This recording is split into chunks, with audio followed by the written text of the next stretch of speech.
I'm talking at all the masses this morning. Every year, just before Lent, they have a diocesan appeal called the Bishop's Lenten Appeal, BLA, Bishop's Lenten Appeal.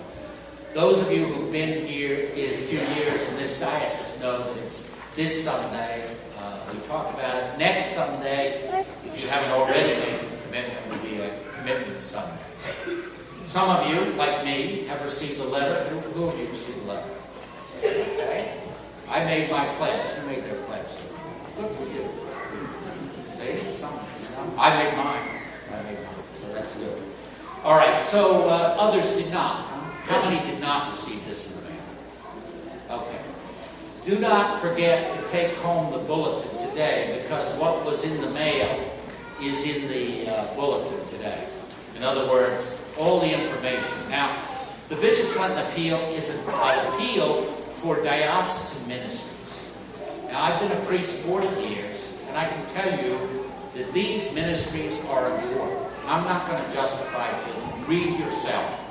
But I think on a diocesan level, I support them. They're the right thing to do. They have to be done on a higher level than simply the parish.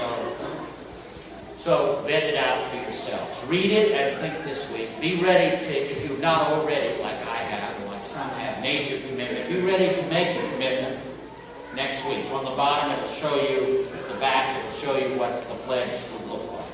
Sample of that. Now, I know that's kind of anathema, too. You say, well, I don't know, maybe my mother will do it, maybe somebody else, I'm not too rich.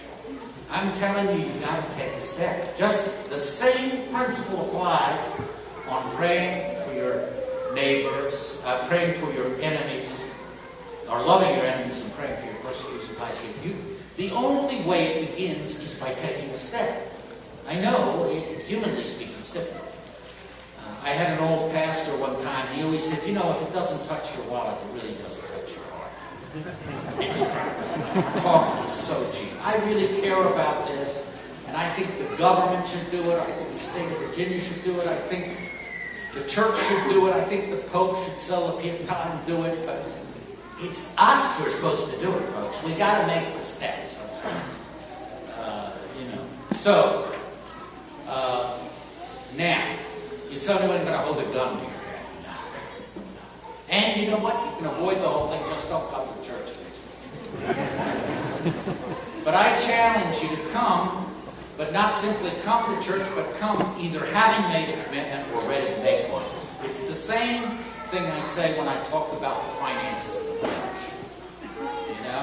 How are you ever going to learn generosity to give back to God unless you take the first steps? And if you're not taking the first steps, or you're throwing your pocket change, you're not living the gospel. So I invite you then to really make a sacrificial, and everyone, the singles, the married, the old, the young, to do it. We have to get off zero. And believe me, pushing yourself is the way to begin. Your heart will follow if you begin to act. Whether it's loving your enemy, whether it's forgiving your persecutors, whether it's being more generous, step by step. So, I invite you to come. I invite you to be committed, and it's your choice. Just like it always is. So,